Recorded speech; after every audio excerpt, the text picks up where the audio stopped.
Welcome everyone to Belgrave Square and welcome to the Habanos World Day London 2024 seminar and exhibition in celebration of Trinidad's 55th birthday. My name is Colin Cameron. It's a privilege to be introducing this session today. Thank you very much for coming. For some of you, this is of course welcome back. There are some familiar faces from the cocktail party last night. I can see in your eyes the redemptive properties of Cuban cigars, and in particular, the therapeutic qualities of a Trinidad, which have restored you this morning to perfect health. There, last night we enjoyed a revival. The Robusto Extra Trinidad was restored to their roster after a period of a hiatus. That was in London here. The joys of Trinidad will now be shared nationwide. There'll be 55 events from coast to coast throughout the United Kingdom this evening, enjoying what some of us were lucky enough to enjoy last night, which is a tremendous thought.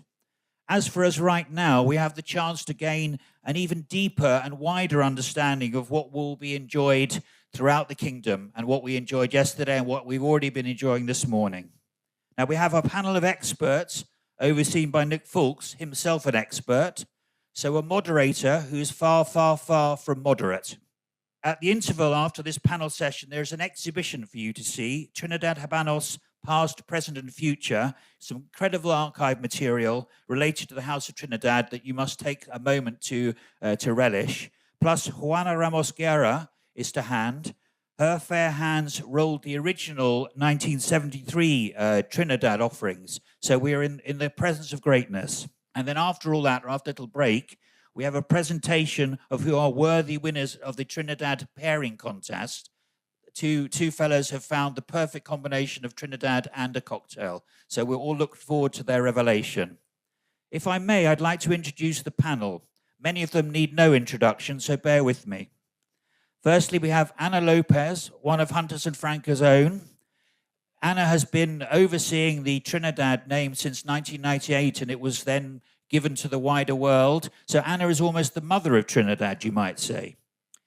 There are a number of candidates who could be the father of Trinidad. Miguel Barzaga today oversees all Cuban production, and he witnessed the moving of the Trinidad production from the Leguito factory. Eumelio Espino is a scientist who worked for the Cuban Tobacco Research Institute. I rather hope that he would be wearing a white coat tonight, or today rather. But what he does bring is an extraordinary understanding of limited editions. With Trinidad, that will be 4 as of tomorrow. Max Guttman is responsible for bringing the best of Cuba to Mexico. So we'll allow Max to decide which is the older world. And as for the future, Rodrigo Gonzales is joining us. He's Director of Strategic Marketing.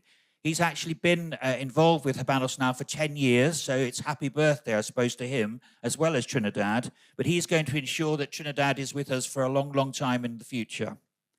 Now, 2 final familiar faces. We have Edward Sahakian. He arrived in this country many years ago from Persia with a suitcase full of caviar. Today, he has a treasure of knowledge about Cuban cigars in general, and Trinidad in particular. And finally, Kirby Allison is ubiquitous for his acclaimed films that capture the essence of Cuba and cigars. So Kirby brings a little bit of Hollywood to proceedings today. Welcome, everyone. Thank you very much for coming. Nick, over to you. Thank you. Okay.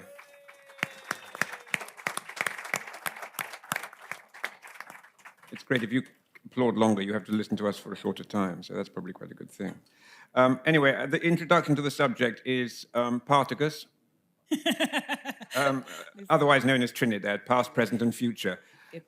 We all love Trinidad. It's been up, it's been down, now it's back full steam. And I'm supposed to introduce you to the subject for 5 minutes, but we've got real experts here to do that. So it was like the Loch Ness Monster, this cigar, or the Yeti. People didn't know it existed. And then thanks to Anna Lopez, who's the mother of this great cigar, as we've known, she brought it to life and to the public attention. But Edward Sahakian, you were fortunate enough to be at the original dinner of the century in 1994, weren't you? I was there, yeah, absolutely. Can you explain who Marvin Shanken for those people who are too young to remember these things, who Marvin Shanken is and what Well, the dinner was about. Marvin Shanken is a great publisher of lifestyle magazines, mainly in wines and statistics, but also he was publishing a magazine called The Wine Spectator. And one day, his representative, James Suckling, who was based in London, came to me. He said, my boss wants to publish a magazine about cigars. And in those days, and I'm talking about late 80s, 88, 89, 90, 91, there was hardly anything written or published about cigars. I mean, if there was a news article with 3 lines about a cigar or a mention of tobacco, it was a collector's item. We would cut it out, send it to each other, put it on the wall. And of course, somebody wants to publish a magazine all about cigars. It was great news. And I tried to encourage James as much as I could. A few months later, Marvin Shanken himself, he came to London. We had lunch together, and he turned around to me and he said, Edward, do you think it's a good idea I should publish a magazine? Would people buy the magazine? I said, of course they would. I wasn't sure they would, but I said, they will. I said, there's no publication whatsoever about cigars. And he still was in doubt and hesitant. Therefore, he did a supplement about cigars in his famous Wine Spectator. Wine Spectator magazine. I still have a few copies of that, untouched, fresh. If anybody wants to see it, you're welcome to come to the shop. And it was a lovely article. He did interviews and mentioned all the shops that were in London. Started with Desmond Souter, Dunhills, Foulkes, down. It was Robert Lewis then, myself. And it just went like that. And he held this amazing dinner in Paris. Well, that was the other thing. With the Marvin, he was very keen. He always wanted to do things. And he said, we should have a big celebration of cigars. He started publishing the Cigar Aficionado, as most of you know. And it was a sudden burst of popularity. People realized they're not the only one who smokes cigars. Yeah. We all realized, I'm not the only one. So and so, and that, and the famous movie stars and famous athletes and politicians, everybody smokes cigars. It suddenly brought us up into the open. Marvin said it will be nice if we have a cigar event in Europe. And I said, I try to encourage him as much as I can. And next thing I know, he had organized with the 3 famous chefs in Paris in the restaurant, and there was a cigar event.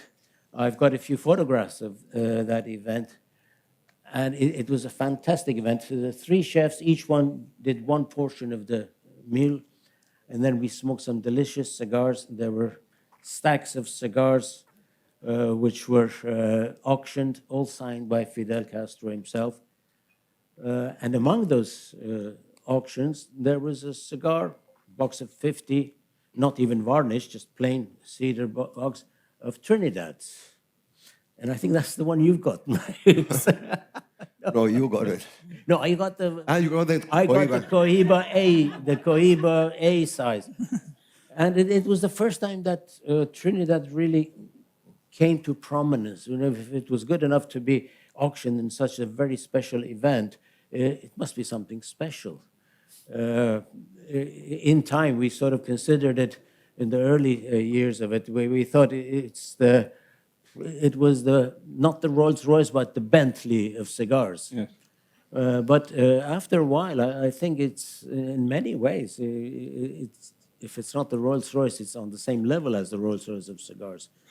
I was taken by it immediately when the Reyes came out. First, it was the Fundadores. You all know it's a lovely cigar. We smoked it last night, 7.5 inches. The original one was a 38 ring gauge as well, perfect size.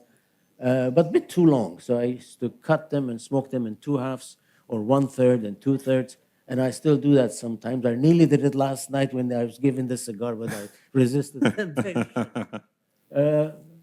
And from there on, Trinidad just came out into the open, Nick. It was a sudden introduction to something beautiful that we were not aware of. And is it true that you cornered the entire UK market in Trinidad Reyes in packs of 5? Well, Gemma will have to verify that, but at one point I was told that, yeah, I love the packs of 5. You all know the packs of 5, they come individually packed like this. I keep always one in my pocket, not to smoke it, but just to know it's there. It's comforting. It keeps my heartbeat regular. And Gemma said, I think they're going to be discontinued. I said, oh, that's terrible news. Can I have everything you have, as a joke?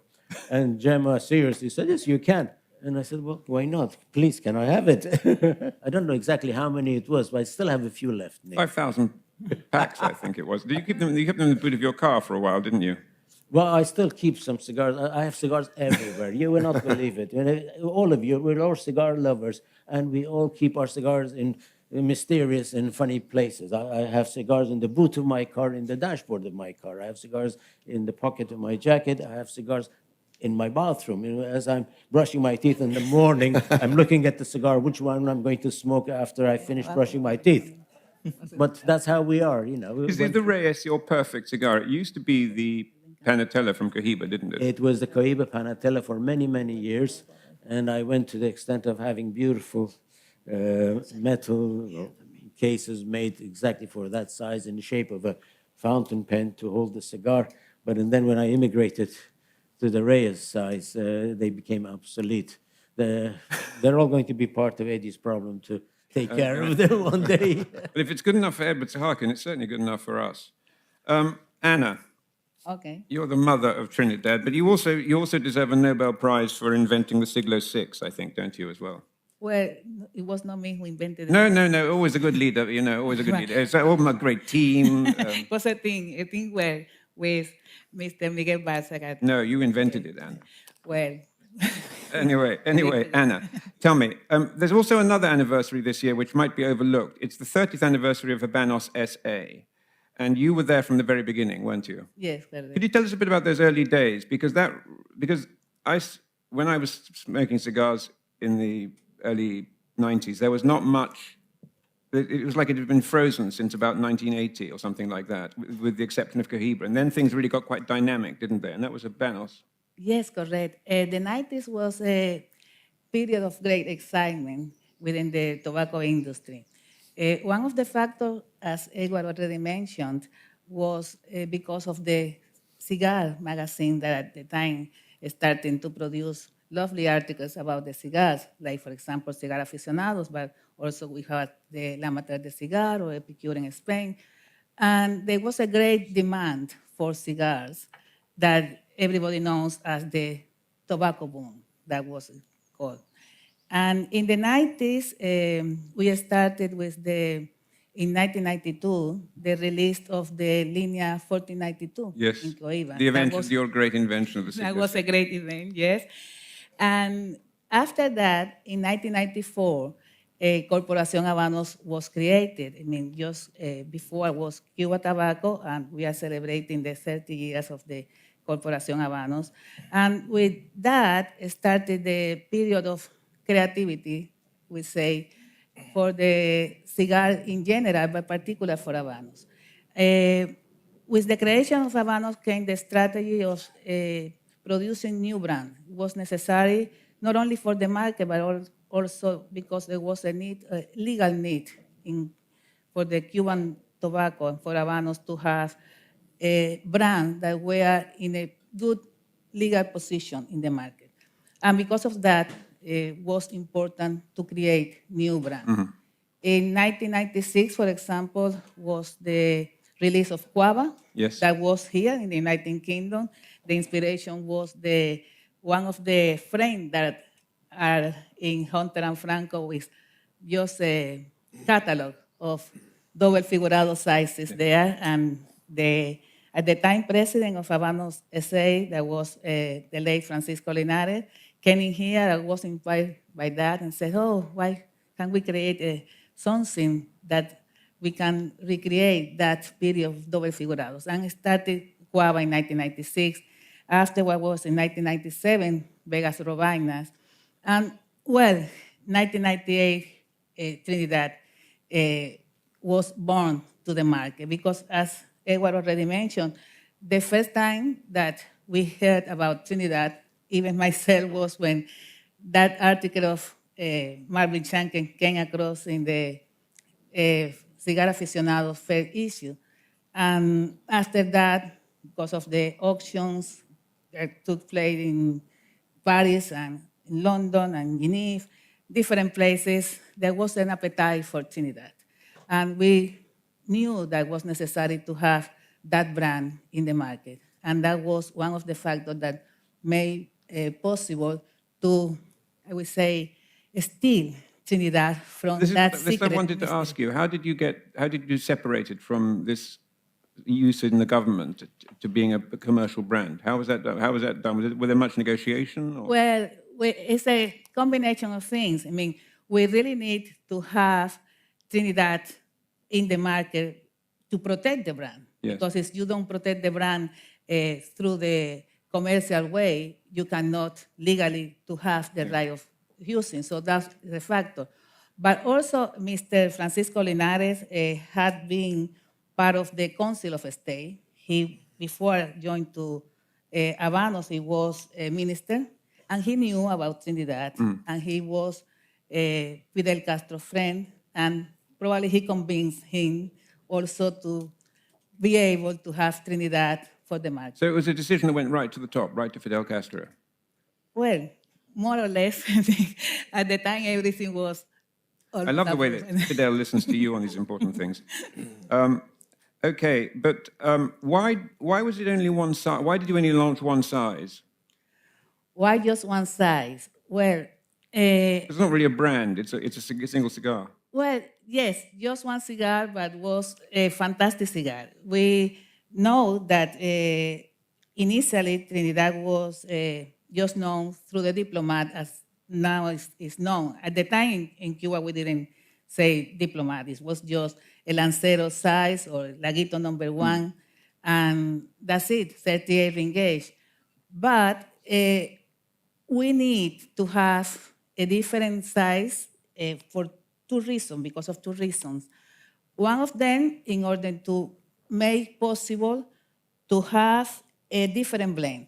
When So this is the extra 2 ring gauge points, 38 to the 38 ring gauge was the original, but it was changed to 40 ring gauge Yes. for the new for the Fundadores, because of in that case had a role played the master blender, Mr. Raúl Valladares, that he said he really needed to have a certain room to work in order to make a different blend.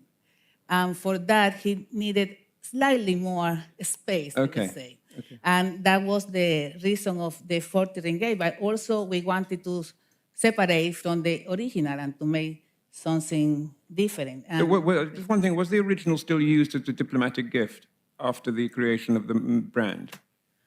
well, I don't think so. After the brand was created, everything will Everything, go yeah. 40 ringgit.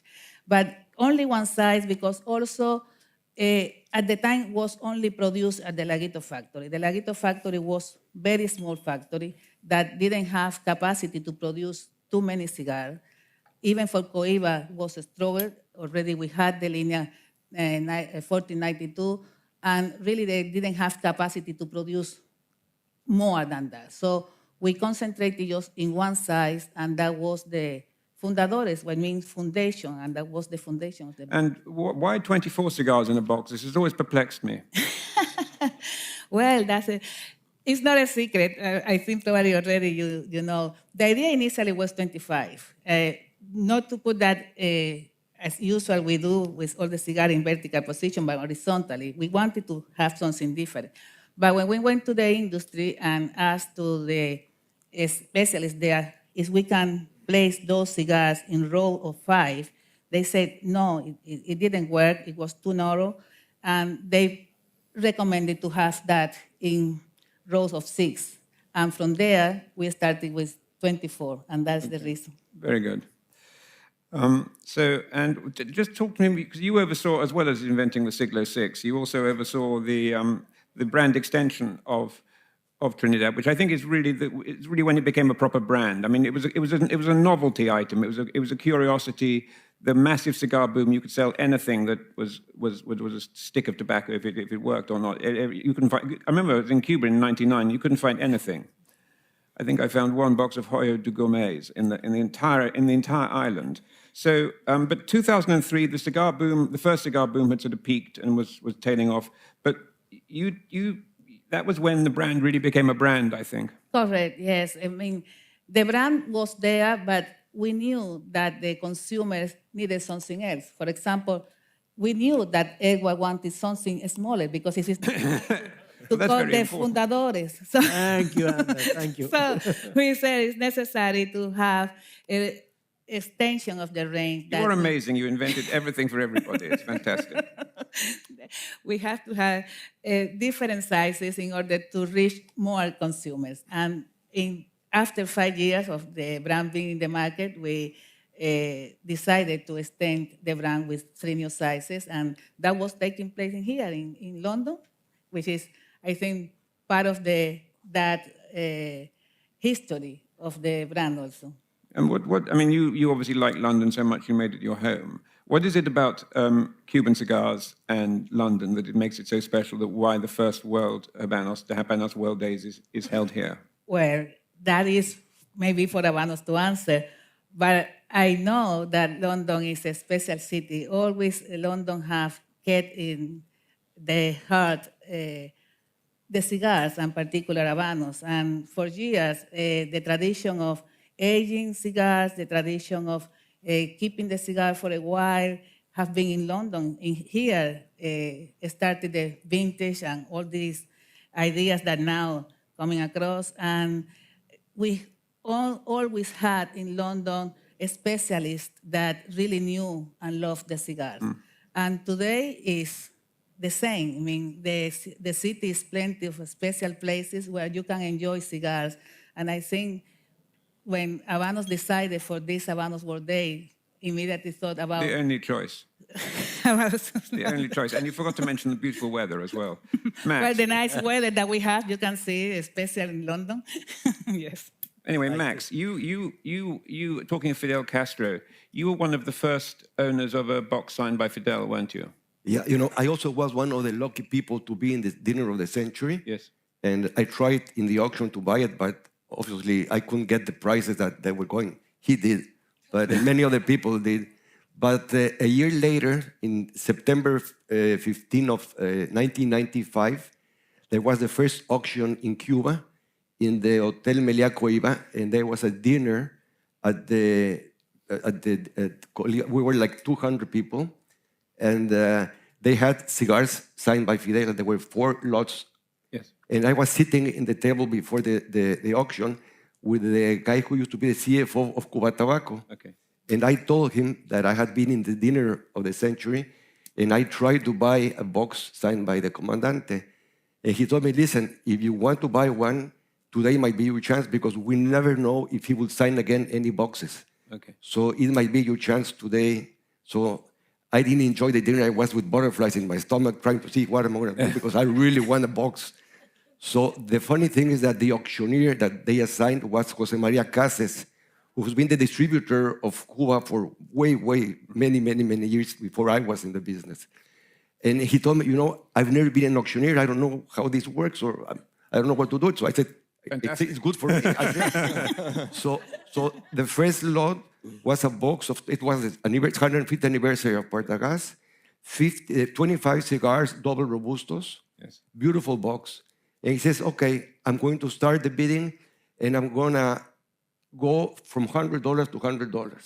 Okay. So the box started at $700. Yes. So $800, $900, $1,000, $1,200, $1,300. And so I got to $7,500. Yes. And there was no other bid. So, I mean, $7,500, so and I got and it's signed by Fidel. So it was incredible, the first lot. The second lot, people were already more having drinks and all that, so people went higher. Yes. The second box went like for $25,000, and then the next one went for like $75,000. So I always say it's good to buy the first lot because people are still are really nervous about it. So That shows how much things have changed. That's probably the price of a Siglo 6 now, isn't it? probably. But also, you're known as a great collector of Havana cigars. Yeah, well, since I started smoking, I've been a collector. I became a collector, and I've tried to go. At that time, there was no festival of Habanos. This dinner that I tell you in Tecoiba, they didn't exist a Habanos festival. It was the first dinner made in Cuba with an auction. So then came the Festival del Habano. Yes. And then I always tried to see if I could buy some of the cigars that were in auction. And sometimes I was the winner, and many times I couldn't do it. But since then, I've been collecting. What is so exciting about collectors for the Trinidad? What makes that such an attractive thing to collect? It's not only the Trinidad, it's in general every cigar, but the Trinidad, after the dinner of the century, Yes. everybody was asking about Trinidad.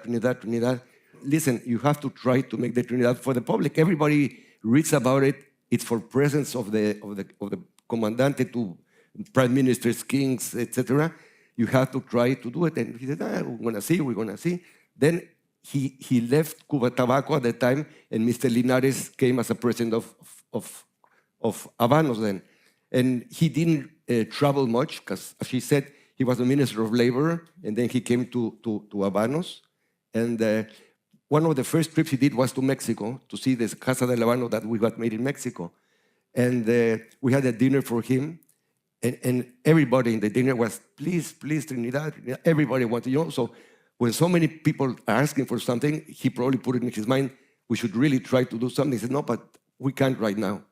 And like 2 years later, one day he gave me a call. He says, Max, I have very good news for you. The first 2,000 boxes of the batch of the first Trinidad Fundadores are going to go to Mexico. The Trinidad. So the Trinidad, the Fundadores. Fundadores. Yeah, so we were very lucky to have them. Very lucky. And people really loved it. And ever since, Trinidad has been one of the... It's not a cigar that you smoke every day, I would think. I think it's a very elegant cigar. It's like a velvety cigar. But in special occasions, I think it's great. And it has had a very big acceptance in Mexico. And do you think that in general, the thinner cigars are going to make a comeback as a result of this focus on Trinidad now? Well, I personally like thick cigars. I mean, my favorite cigar was Partagas with tiny box of 50s. Yes. That's what I always smoked and smoke still today. But Trinidad, from time to time, it's a pleasure to smoke a Trinidad. And why is there so much excitement and passion around Trinidad, do you think? First, because the brand. First, because it was only done for presence of the Comandante. Yeah. So, everybody wants to get what nobody else can get. So that created already in the market, everybody wants waiting. So once it came, and being that the cigar is so good, people said, let's try the 38 ring that then came to be 40 when it got to us. People just like it because it's a great flavor. What did you think was different? This is interesting as a very seasoned cigar smoker. What was different for you between the 38 and the 40 ring gauge? Well, in general, there's nothing. But if you put in your hand a 38, and I like when I take my cigars and I play with them, I'm turning them around, and it seems that 2 millimeters is nothing. But if you take a 38 and you take a 40, it's incredible what a difference you feel in your hands when you have it. So it gives a pleasure. Which do you prefer of the two? The 40th. Okay. Yeah. For the 38, I just had one in the dinner of the century. I never had a chance of Edward has everything. I was not a friend of the diplomat. Edward Sahakian shop is open all hours, and you can look at old magazines, see him cornering the market in Trinidad cigars, all the rest of it. But when did you hear of Trinidad first? It was heard probably through Marvin in the magazine, because you heard that it was only for diplomatic presence, and nobody could get it, and nobody could see them, anything. So it was, I think, after the dinner. Well, there were rumors as retailers, we used to hear that there is a cigar that special visitors, heads of states, when they go to Havana, Castro presents them with a special cigar. It's a slim, long cigar. That's all we had heard, but it was all rumors. We actually never seen any until, I'll tell you later when. Do you know how he got dispensation to use them, Marvin? How he got dispensation to present them in the dinner? Well, I think he spoke to Habanos. It was Senor Padron, and he talked to him, said, we want to do something very special, a special dinner. And Patron, he was very much in favor of having a very special event outside of Havana in Europe. And he said, "But I need some special cigars for the auction there." And that's when the cigars were actually. Would you like to see a photograph of it? Yes, of course. Because here we are. Yeah. There was a whole lot of. There you are. You can see that. Yeah. There was a stack of cigars, boxes of 50. Amazing. Yeah. Mainly, if you are all interested, I'll quickly. What price is there? This is the copy of the actual auction list. So what did the Trinidads go for? The Trinidad, the first lot was a chest of 50 Trinidad Cuba Tobacco's most exclusive cigar. That was a description of a 38 ring gauge, and it went for an incredible price of $8,000 US dollars. Second lot was a chest of 50 Cohiba Pyramides. It went to 12,000. The lot after that was a chest of 50 Cohiba Grand Coronas. That's the A size. That went for 20,000. And then we had a chest of lot number 5 was 50 Trinidads again, which jumped from $8,000 to $18,000. That's why I tell you, you have to buy the first one. Yeah, exactly. And I was fortunate. I got lot number 7, which was a chest of 50 of the Cohiba Grand Coronas, Yes. the A size, and that was merely 19,000 US dollars. At the time, it was a lot of money. I bought a car instead, but I decided to buy the cigars.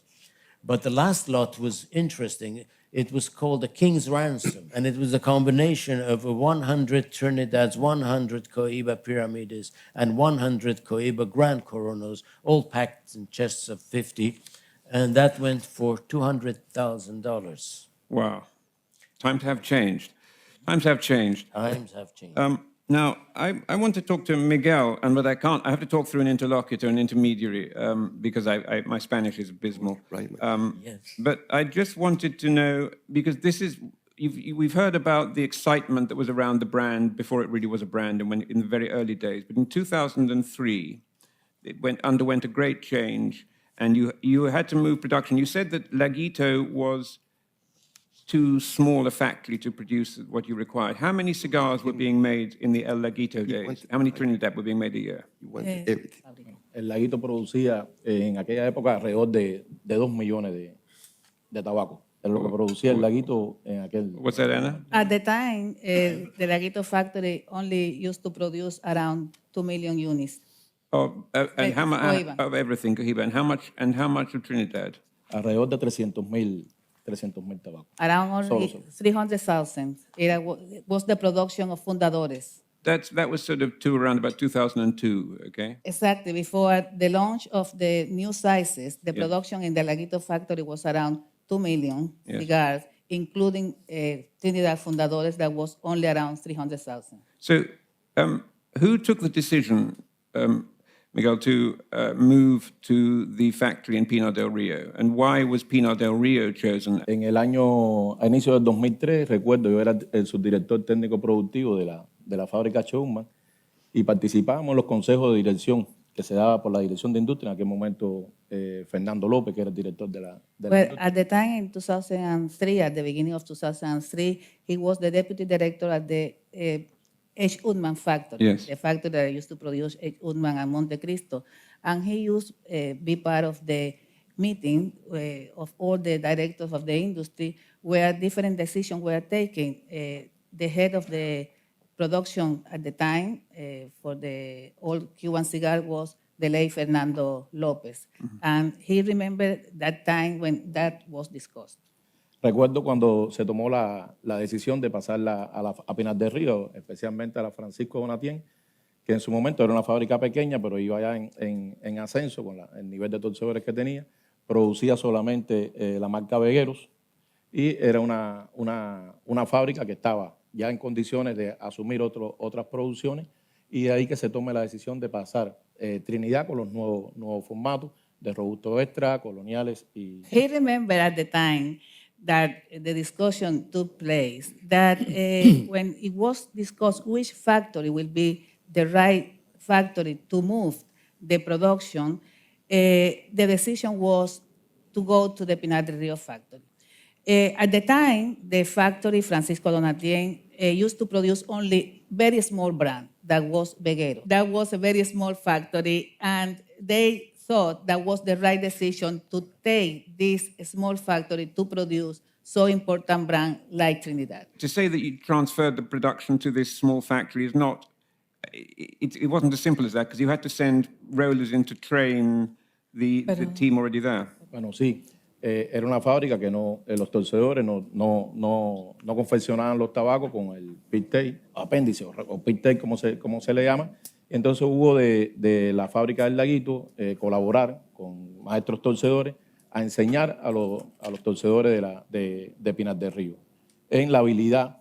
Yes, the factory, the Francisco Donatien, was a factory that produced the sizes that, in this case, Trinidad had, particularly the pigtail, something which was totally different. So it was necessary to bring cigar rollers from the Laguito factory to train the cigar rollers in Pinar del Rio, and was a collaboration between the two factories in order to have ready the cigar rollers. So between El Laguito and Pinar del Rio? Yes, they bring people from the Laguito to train the cigar rollers. And how difficult, I mean, because Miguel started as a cigar roller, so he can say how difficult what are the difficulties of making what I suppose was an unusual cigar with the pigtail and all that?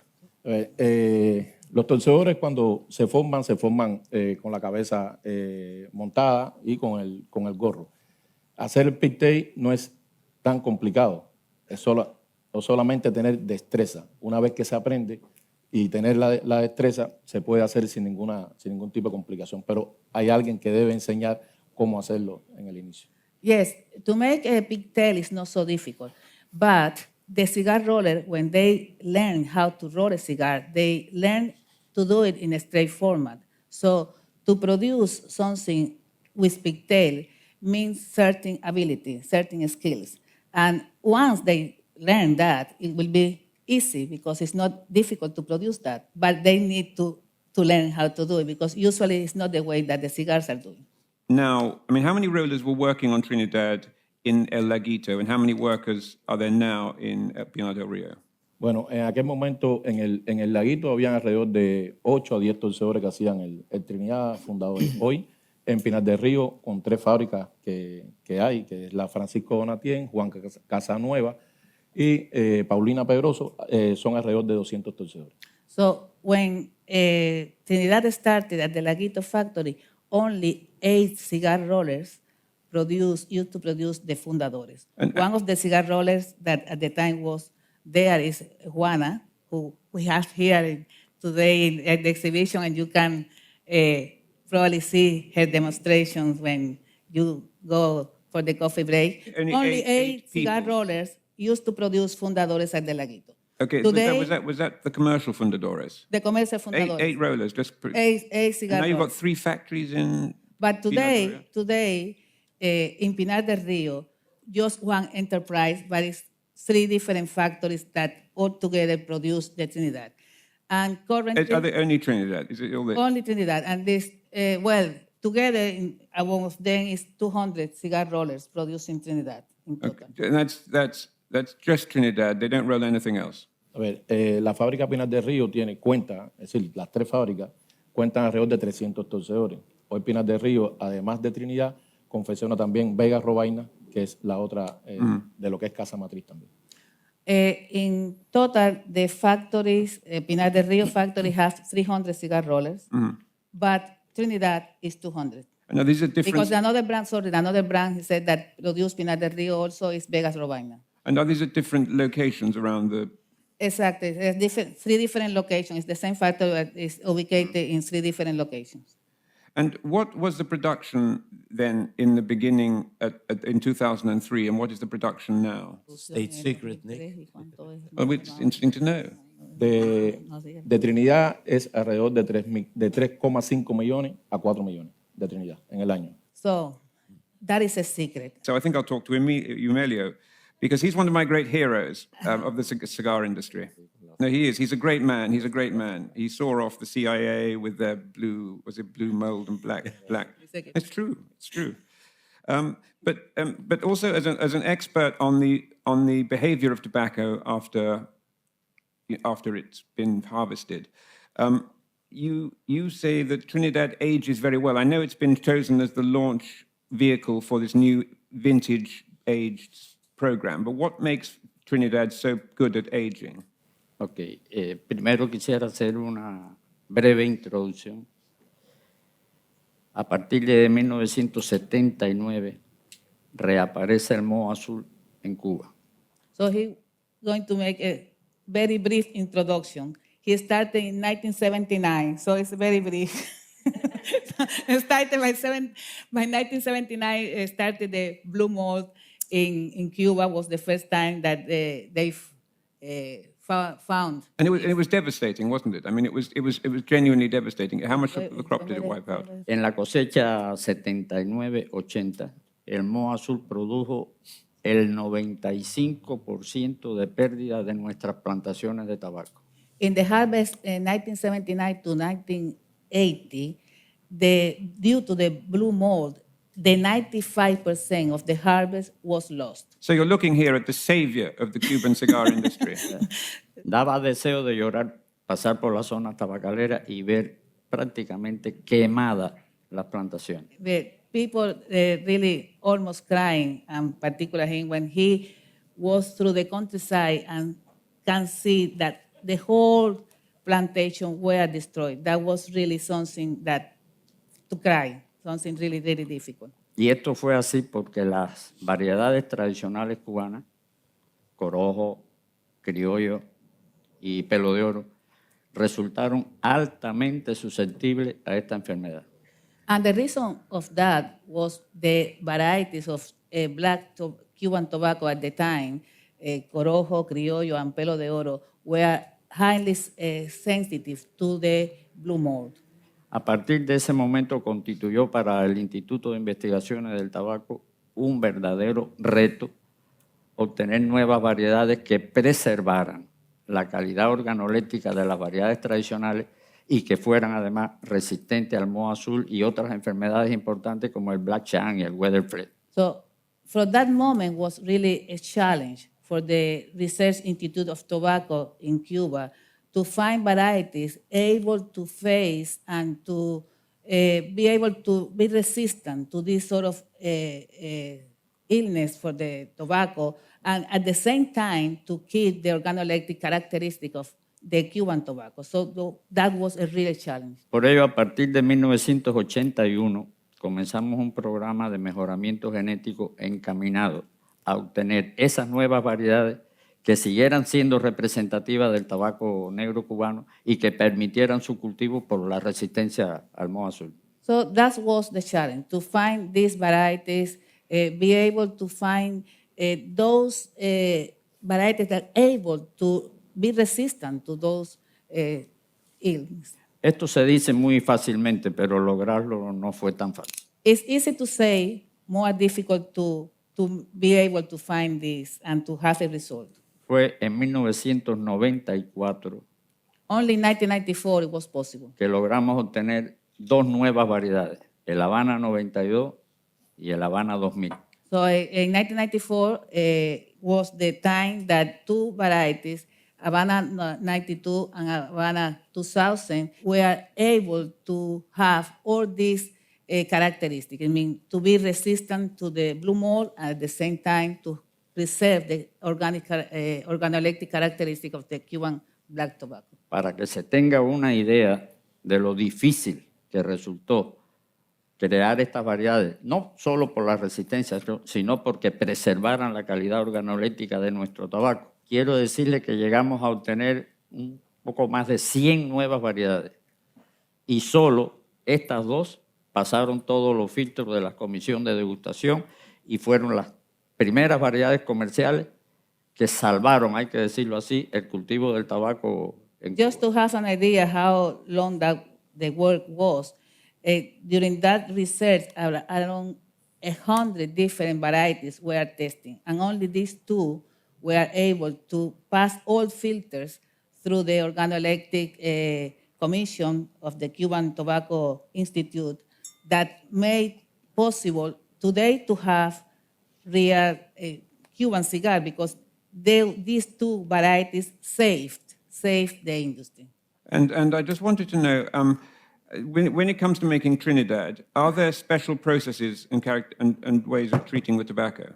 No, con ello quería destacar que las nuevas variedades responden plenamente a la calidad organoléptica de nuestro tabaco y que, por tanto, el proceso de fermentación, de añejamiento que tienen se debe a las nuevas variedades, al suelo donde las cultivamos y con la fitotecnia en general, la técnica en general que empleamos en su cultivo. So the secret of aging of any Cuban cigar or any Habanos, the secret behind that, and that is for all the brands, is three things. First, the soil.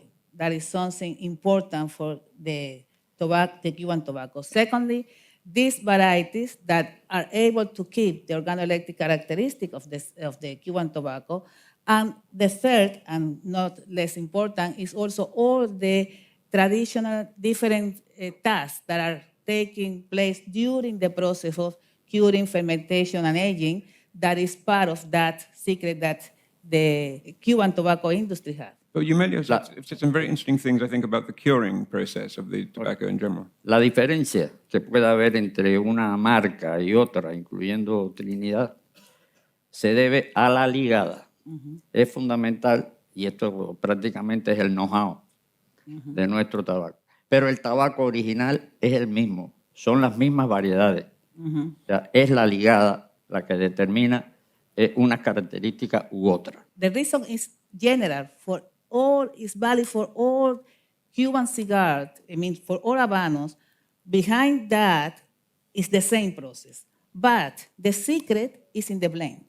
Every brand has different blend, and because of that, have different characteristics. La diferencia en cuanto a la fermentación y el añejamiento sí puede establecer las ediciones especiales.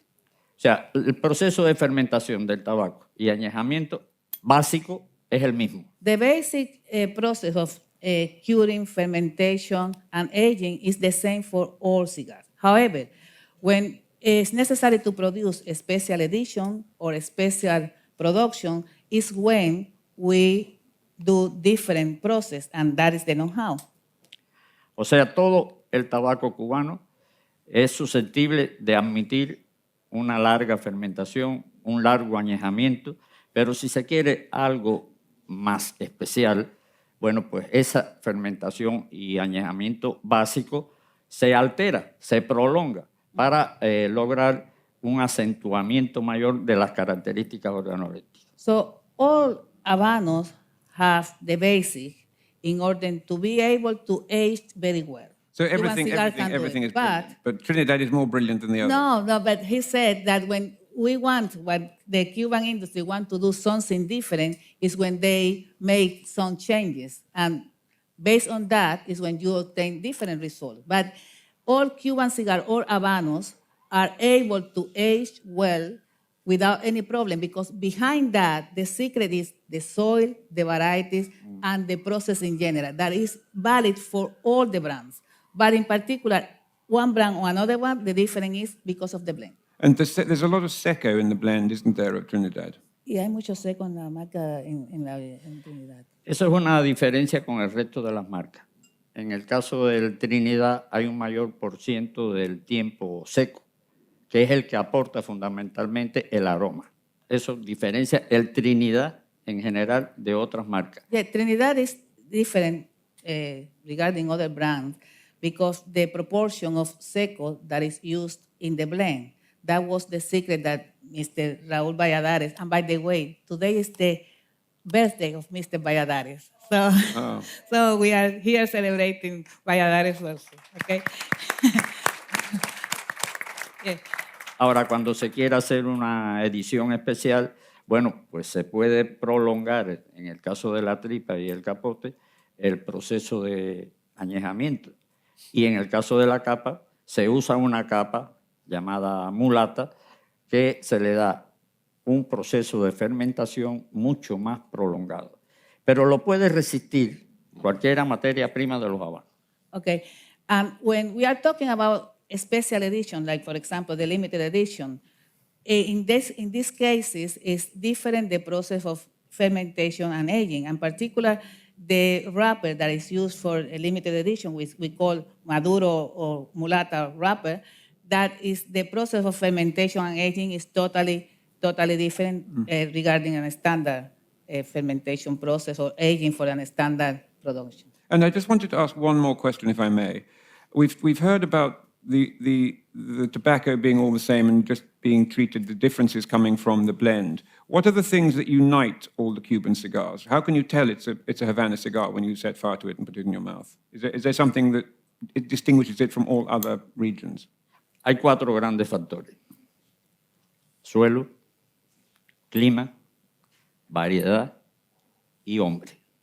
So the 4 main important factors that make the Habanos cigar different to the rest of the cigar from other origin is 4 factors. I would say the climate, the soil, the varieties, and the men that work every day and make this possible. El hombre no solo como productor agrícola, sino también como obrero en la fase preindustrial y en la fase industrial. And when we're talking about all those men and women, of course, that were not only in the countryside and made possible the agriculture, but all the curing process, the fermentation, and also in the factories that made this cigar possible to have these different characteristics. Cuando falta uno de estos 4 factores, no hay habano. When any of these factories missed, you will not have a Habano. Well, that's brilliant. I mean, he's a legend, this man. So thank you. That was Es una leyenda. fantastic. Muchas gracias. Gracias. No, really Thank- one of the great thank you heroes very of the much. Cuban industry.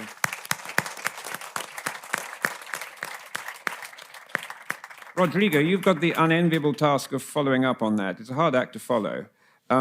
But you're responsible for Trinidad and the way it's perceived, yes? We are responsible, I'm talking as a team, for the 27 brands of Habanos. Because it's faced certain challenges over the 55 years, hasn't it? It's not suffered an identity crisis, but there's this thing where you've had cigars launched and then suddenly discontinued, and the Robusto Extra was a lovely cigar. It's sort of counterintuitive, really, that often I find that when a great cigar is a great cigar, it's often discontinued shortly thereafter, which I don't understand that. But how have you determined the characteristics now of Trinidad and what is a good size and where the brand is positioned?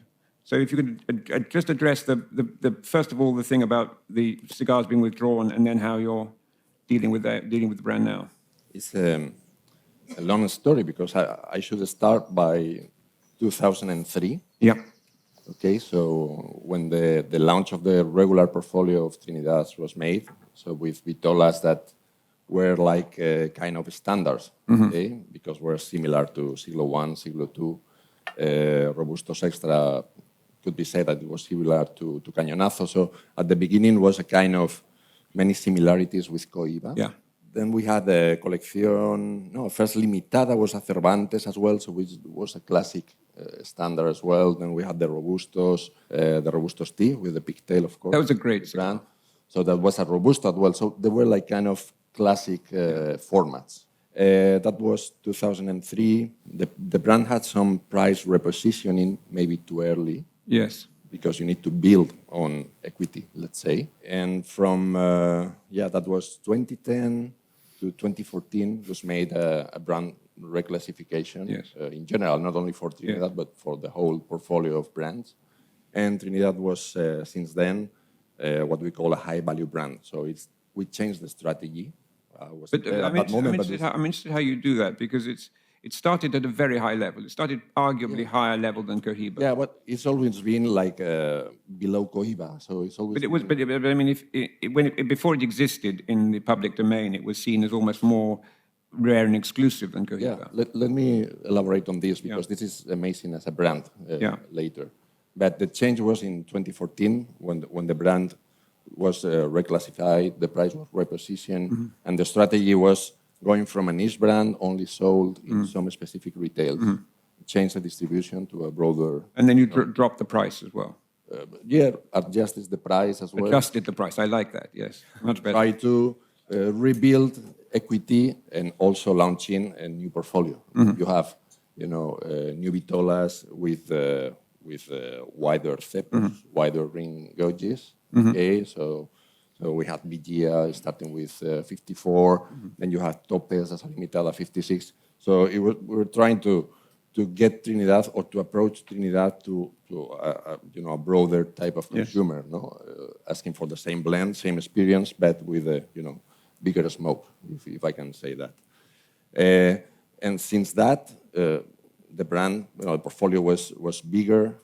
2019 was amazing, the 50th anniversary of the brand. Since then, we can say that in the last 10, 12 years, the brand has grown. It's been much more consistent in its. You kind of. There was a time when you didn't really know what you were going to get with the Trinidad, but I think in the last 10 years, you've come back to sort of slightly more slim ring gauges. I mean, the Cabildos is what, 46? 46. Is that a sort of return? Is it a brand for the slimmer ring gauge, or is it? This year, with the 55th anniversary, we've gone to more classic vitolas because you need to. I mean, we wanted to celebrate the 55th anniversary with the iconic Fundadores, which makes sense, and also with Cabildos, which is a classic. It's 46. Because that's brilliant. I mean, it's quite a brave decision because people would expect something over 50. So the very beginning, the strategy was like similar to Cohiba, but Trinidad needs to go its own way, let's say. And it's a boutique brand. It's a very special brand. And as a brand, talking as a marketing guy, it's amazing how the brand is. It's the Sahakian mentioned before. It's Rolls Royce of cigars. Max Guttman as well. The brand has everything, but it's true. It's not only a premium tobacco brand, but it's a premium brand in general, luxury brand. You've got everything. You've got the mystery. You got this iconic design, which is amazing, made in Cuba 25 years ago. And also, the vitolas are not many, so you always have small quantities to create that appetite in consumers. So it's like amazing. For me, for example, this if you plan a brand strategy, if you from scratch you want to create a mystery, it's difficult. But here it's amazing what Anna said. When we started working with the brand existed from 25 years. Yes.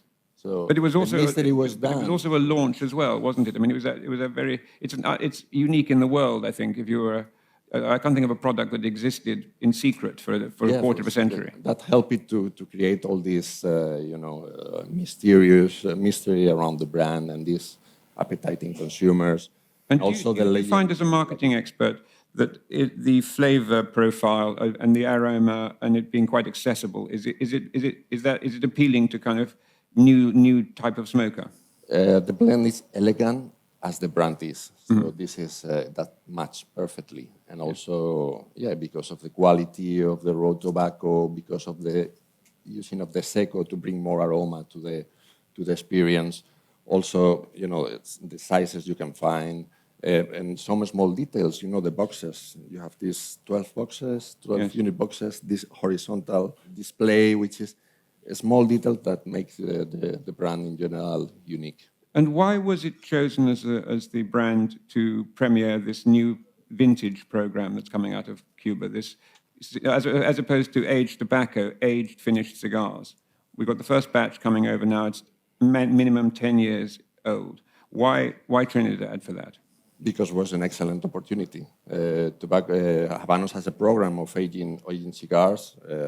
We wanted to celebrate, to have a tribute to the brand with its first vitola and also with a limited edition with Cabildos. And that was a perfect mix, going to the origin of the brand, but mix as well with an innovative humidor, which is very Trinidad, let me say, kind of boutique, exclusive. You're mixing the heritage, the elegance of the size, and also these trunk humidors, reinventing this classic case and using the amazing design that the brand has. Very insightful.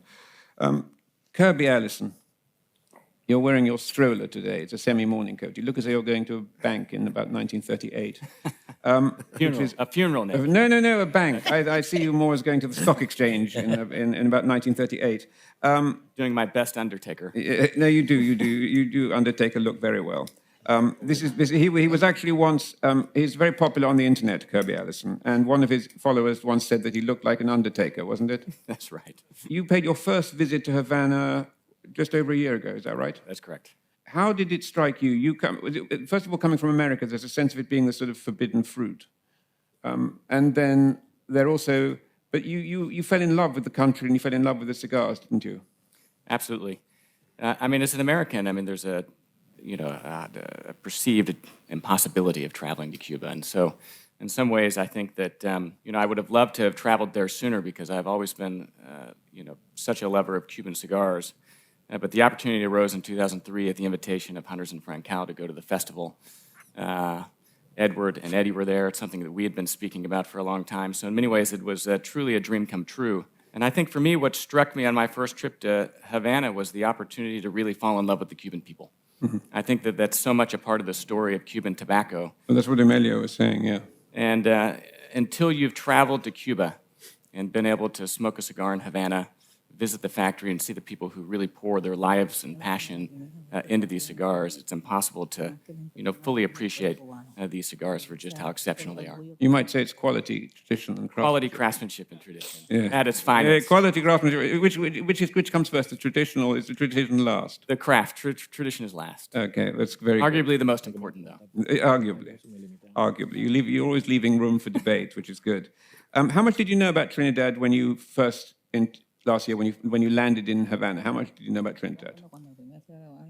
Trinidad was a brand that, that I knew about, that I enjoyed smoking. The Fundadores has always been a favorite of mine. Difficult to come by. Mm-hmm.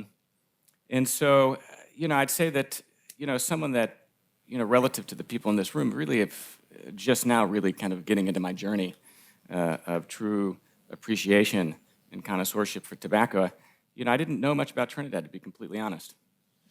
Because I think that's really what Rodrigo was saying. It's speaking to a new audience, and I suppose you're that new audience. And you went through this amazing journey just over the course of a year. So can you, how have your feelings towards the brand changed since you embarked upon this? The project I'm talking about is this amazing documentary he's made. It really is.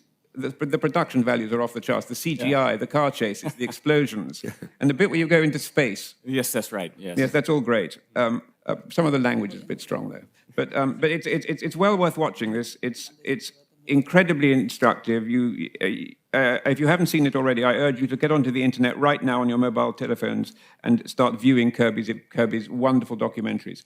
But how did this odyssey change your feelings? Really, I think for anyone that doesn't know about Trinidad, the opportunity to, dive into this story really was incredible. There's so much mystique surrounding the brand, and I think that has left certainly, the mystery, but in that mystery, certain gaps of understanding and knowledge of its origin and really its story itself. And so to be able to travel to Trinidad with Anna and Gemma, to meet with the city historian and learn of the significance of the city, not just to the brand, but more importantly, to the country of Cuba, I think really put into perspective just how important and special of a brand, even amongst all the Habanos brands, Trinidad was intended to be. Mm. It's really this incredible story of really capturing everything that's great about Cuba, its people, and its history into this icon that was designed specifically to really transmit that to the world. Yes, as a diplomatic gift, yeah. And I think that one of the things I was really struck by is just, I don't know if intentionality is the right word with which, the brand of Trinidad was constructed.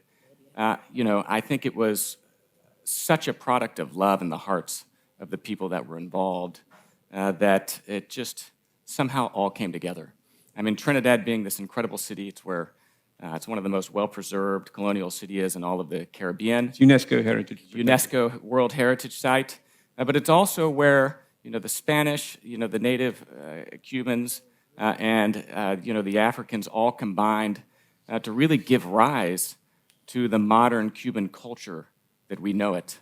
So not only is the city historically significant, but culturally, in many ways, was kind of the genesis of what ultimately became the modern Cuba that we know today. We know and love today. That's right. What about the name Cabildos is particular to Trinidad, isn't it? I mean, you have. I mean, I've never been privileged enough. I've been writing about cigars for only 30 or so years. I've never been privileged enough to visit this place. It's a real bone-rattling journey. Yes. Well, I mean, I haven't undertaken it, but I take your word for it. But what is the Cabildos? What is a Cabildos? It's the historian elaborates on this at great length, but can you give us the sort of top line? Absolutely. I mean, one of the things that, again, I think is really unique to Trinidad is that every single name of the Vitolas has a particular significance to the name or the city of Trinidad. And so Cabildos, was one of the original kind of social structures in which people came together, they met, and it was one of the early forms of government in some ways, these councils. And so, I think it's an incredible metaphor for cigars and their ability to bring people together, to cross divides. I mean, I've never met someone that enjoys a Habanos cigar that isn't someone that you can get along with, that shares your same values and interests. And, Trinidad, originally being this diplomatic, gift, this diplomatic tool, in some ways evokes that original idea of the Cabildos. And tell me about some of the adventures you had while making this series. Well, there were plenty of adventures.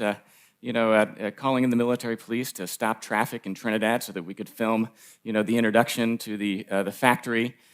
Being in, Trinidad, a city with Anna and Gemma, and having no place to film this interview and something coming up at the last minute that was absolutely spectacular. The work that was required to fly a drone in Trinidad, again, requiring approval at the highest levels in Cuba. I mean, every element of the way, doors opened. Still think of the interview with Juana Guerra, sitting there in front of El Aguito. Yeah. I mean, again, we needed approval from the military palace across the street, even to have our cameras outside, and we had security surrounding us the entire time. But to sit there, at the birthplace of Trinidad, where it was rolled in front of what for a long time was a house that people couldn't enter because of its exclusivity. And I think one of the most iconic, the most iconic and prestigious of all the Cuban factories. Yes. To be able to sit there on a beautiful day with one of the original rollers of Trinidad and to hear her story of how she, first was told by her father that she was going to go roll cigars, really was one of those moments that was, almost surreal. Yeah, I mean, it's historic, really. I mean, you're making history as well as taking part in it.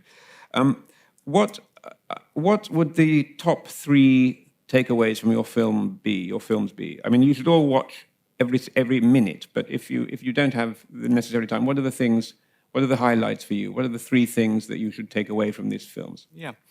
I mean, one of the things that captures me about Cuban tobacco and Habanos is you have this small island in the middle of the Caribbean that through its tobacco, through its cigars, is really known in every corner of the earth. Mm-hmm. There really is no peer to Cuban tobacco. There's other people that have tried. French wine is certainly eponymous, but there's other countries that make great French wine. But there's no country that really comes close to what Cuba is able to produce in their cigars. And able to produce under difficult circumstances. Well, I think the difficult circumstances in some ways is what has allowed the preservation of that essence, through constraint has been focus. Mm-hmm. And you see that in Trinidad. I mean, the selection of Pinar de Rio, Francesca Donatien, again, may have been out of necessity, but in looking back, it is in many ways the perfect location, to have Trinidad cigars rolled. It's not at a gigafactory in Havana, where it could be several hundred rollers. Other brands, yeah. It is, set off by itself, in the heart of Pinar del Rio, which is the region producing the finest tobacco in the world. And I think that, again, when you look at the importance of the people and how they contribute so much of their heart and their passion into these cigars, having the rollers living in Pinar del Rio, outside of Havana, amidst the tobacco that is ultimately producing these things we love so much, I think is really poetic. Yeah, so I mean, you've got in a way a specified region of production, and you've got people dedicated only to Trinidad doing that. Yeah. I mean, at Francesca Donatina, you have 30 rollers, of which 2/3 are the highest level 9 category. I mean, there's an incredible focus on this brand. Yes. That has allowed it to maintain its purity. I think it's regained a lot of, in the last, as I was saying, a lot of its charisma and prestige. Yeah, I mean, I think that the charisma and the prestige was always there, but I think in the expansion of the brands, the introduction of the limited editions and the regionals, I think the attention or the eye of the collector and connoisseur was drawn away from Trinidad. I think one of the things that we had the opportunity to do through this video and this documentary was to really draw that story back out and present it in a way it always had existed, but maybe it just hadn't been told. Oh yeah, questions? No, and no questions. Good. I would like to know, because Coiba is very well known because of the raw material selected from the what Cuba calls the 5 Vegas de Primera. And I would like to know if Trinidad has some special zone, I mean, special Vegas that are used to produce to select the raw material that's going to be made in Trinidad. I think that's an answer. Eumelio will answer that. La materia prima en general de los tabacos habanos es la misma para cualquier vitola o marca que se quiera hacer. El secreto está en la ligada. No es que haya vegas específicas para Trinidad, no la hay. Y mucho menos como oí decir en estos días de que ese tabaco se produce en Trinidad. Eso es falso, no se produce en Trinidad. El tabaco, la tripa y el capote de los habanos se da solamente en la zona de Vuelta Abajo, ni siquiera en toda la provincia de Pinar del Río, sino en la zona de Vuelta Abajo. So there is not a special plantation for Trinidad or for any particular brand. The special zone, the special area is Vuelta Abajo. And from that particular area will come all the raw material that is used to produce any Habanos. The secret is in the blend. And the blend is what determines one brand on another one. But all Cuban or Habanos are produced using the raw material that comes from Vuelta Abajo. And that is the secret of the Cuban tobacco in general. La capa se puede producir en Cuba en diferentes lugares. Pinar del Río, La Habana, Ciego de Ávila, Santo Espíritu, no tiene problema, sale buena capa. Pero la tripa y el capote tiene que ser de Vuelta Abajo, de ninguna otra parte de Cuba. Maybe you can find that the wrapper is not necessarily come from Pinar del Río. You can find, for example, in this area, the zone from Partido, that you have very good wrappers also. However, the filler, the binder, have to come from just one zone, and this Vuelta Abajo. Eumelio tiene razón en lo que ha planteado, pero una vez que la materia prima, es decir, nosotros tenemos una empresa que es la empresa comercializadora en rama, que comercializa todas las ramas, es decir, la encargada de comprarla y llevarla a nuestros almacenes, y la fábrica ir a comprar la materia prima en estos almacenes. Ahora, en el caso de lo que es Coiba, en el caso de lo que es Trinidad, sí, a la hora de comprar, a la hora se busca de la zona de Pinar del Río las mejores vegas que están identificadas, y esa es la que van a la fábrica tanto del Laguito como a Pinar del Río para hacer ambas marcas. So Miguel would like to add to the answer that Eumelio already explained that yes, all the raw material used for Habanos come from Vuelta Abajo. However, there are different vegas, different plantations in the area of Vuelta Abajo, and when it comes to the factories that produce a brand like Coiba or Trinidad in this case, they have to go to the warehouses where that raw material is kept and is available for the factories. And the factories will buy from those warehouses the raw material that will be used for the particular brand. And in these cases, for Trinidad or Coiba in particular, there are certain areas where that raw material will be kept just for this particular brand. Eddie, you wanted to ask a question? What is the significance of the pigtail? Is it to signify this cigar is particularly special? Does it confer any additional, call it constructive quality or anything else to the cigar? And also a practical question. I have a few clients who insist the pigtail is to be ripped off before smoking the cigar. I've tried to discourage them. Could you elaborate on that?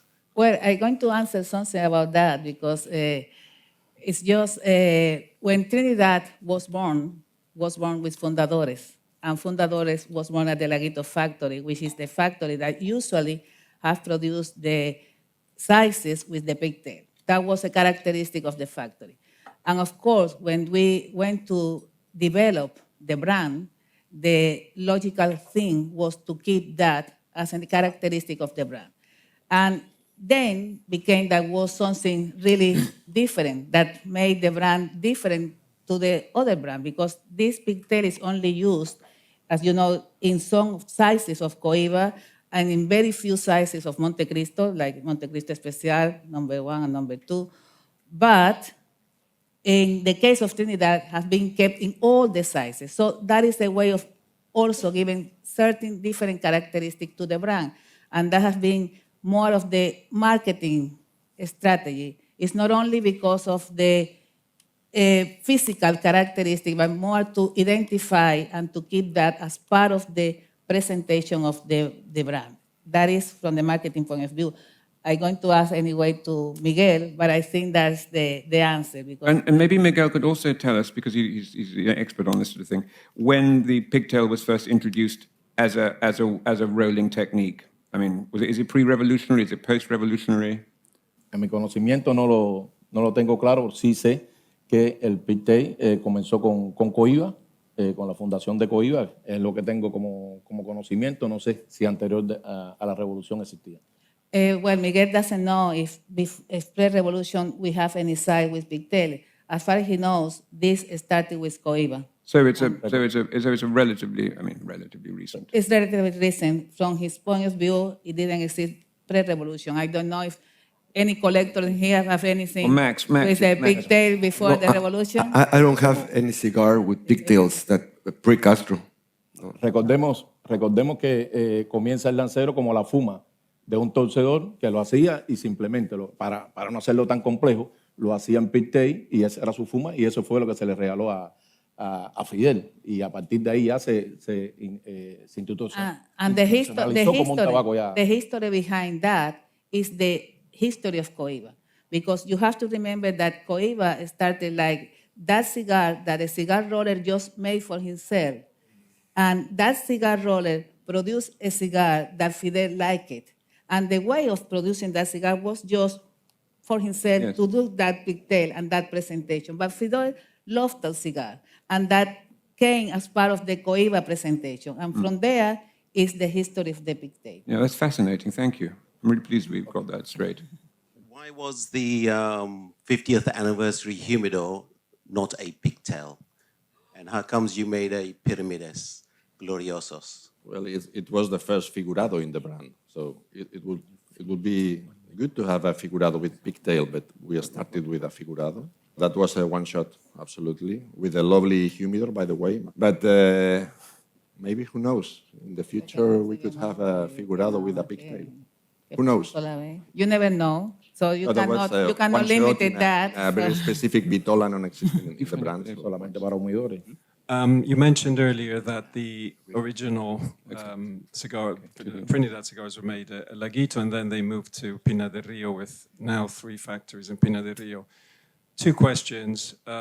From a tradition perspective, to maintain tradition, would it have made more sense to have the factories in Sancti Spirito produce the cigars instead of Pinar del Rio? And the second question is whether it is expected to maintain the 3 factories in Pinar del Río going forward.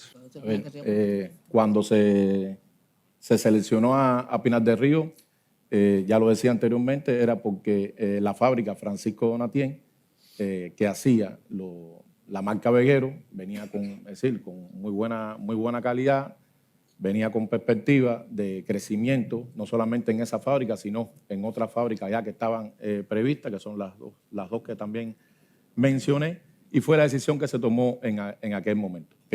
Santi Espíritu, como el resto de las provincias, también confeccionan otros tabacos, otras marcas, pero bueno, se decidió en aquel momento que fuese en Pinar del Río y hoy lo mantenemos en Pinar del Río con muy buena.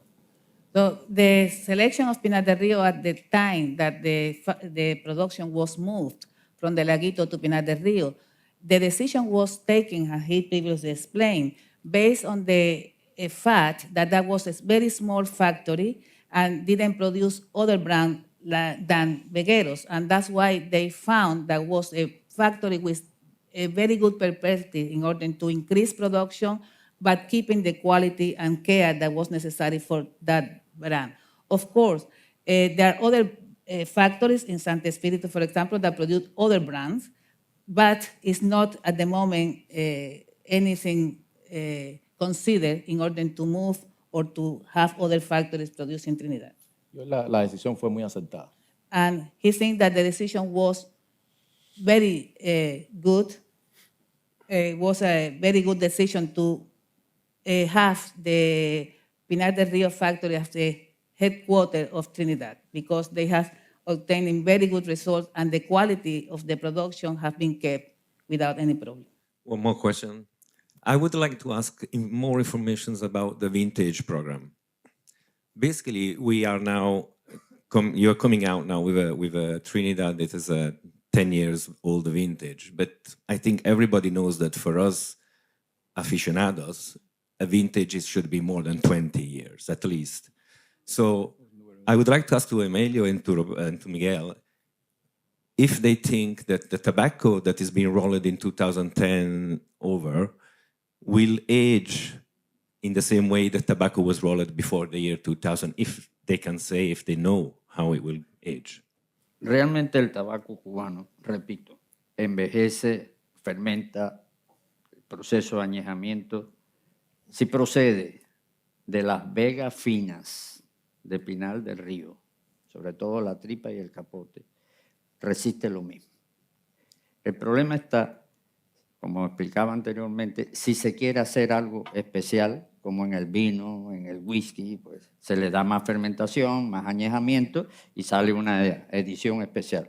Pero el proceso básico lo resiste igual, no tiene diferencia ninguna.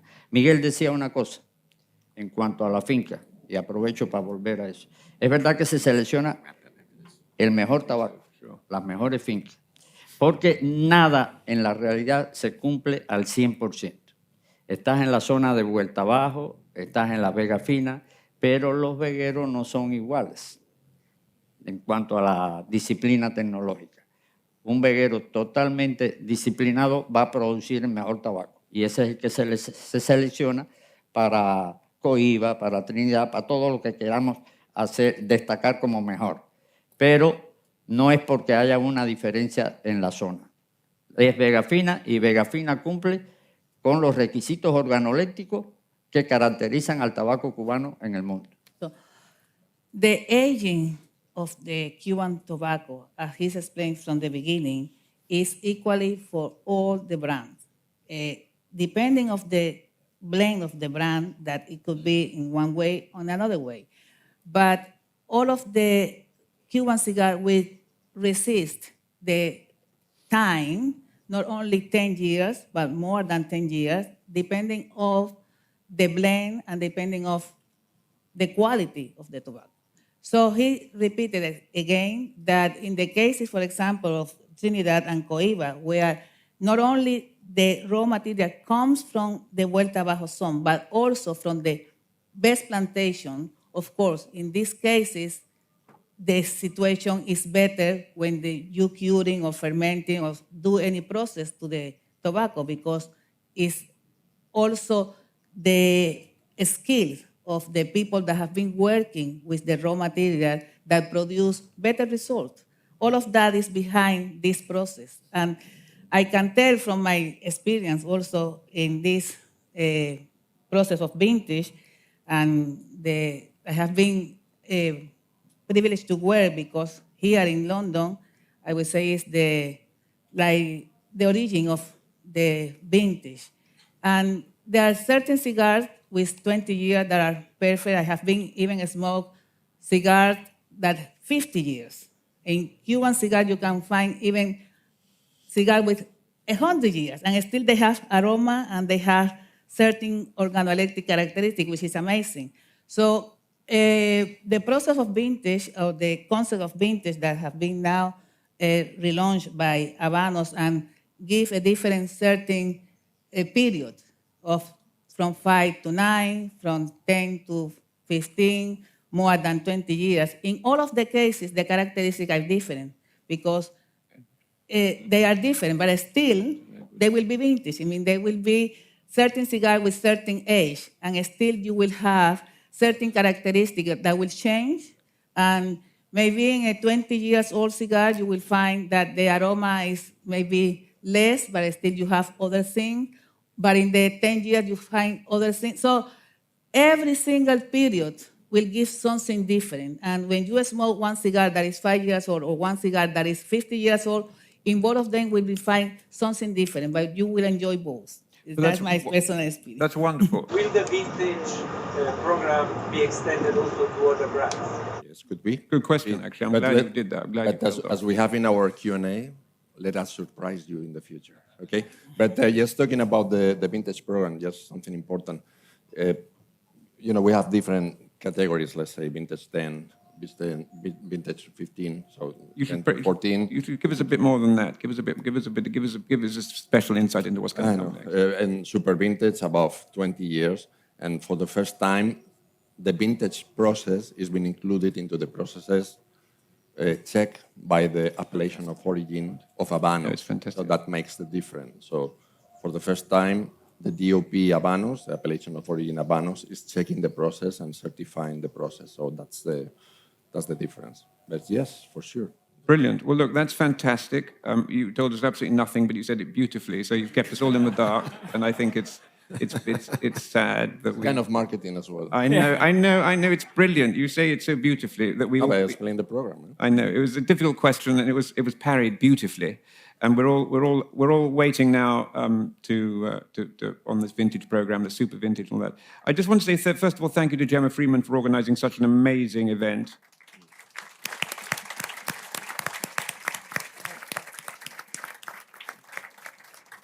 And I'd really like to thank the panel. Edward, you've got an original Trinidad. Yes, I know we're running out of time, Nick, but I just wanted to say two things. One, on behalf of all of us present in this conference, and also on behalf of all cigar lovers from all over the world, to thank you, Anna, and your colleagues, and all of Habanos for creating such a great instrument of pleasure for us. I also have something here to present to you, Anna.